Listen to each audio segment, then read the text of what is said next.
Welcome to Kenton's videos. Enjoy the video. In this video, I will show how to make rice easy recipe, only way. Rinse rice thoroughly, measure water precisely, bring to a gentle simmer, then cover and cook without stirring. Use the right ratio, keep the lid sealed, and let steam finish the grains.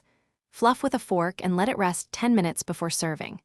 This method keeps rice tender, separate, and gather a sturdy pot, a tight-fitting lid, a measuring cup, and your rice of choice. Use plain water and a pinch of salt if you like, and decide if you want oil for sheen.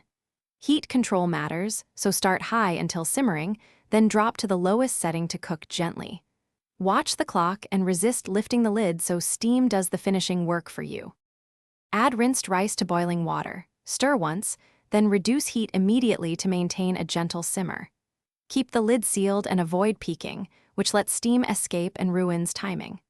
After the water is absorbed, turn off the heat but leave the lid on and let the rice rest for about 10 minutes.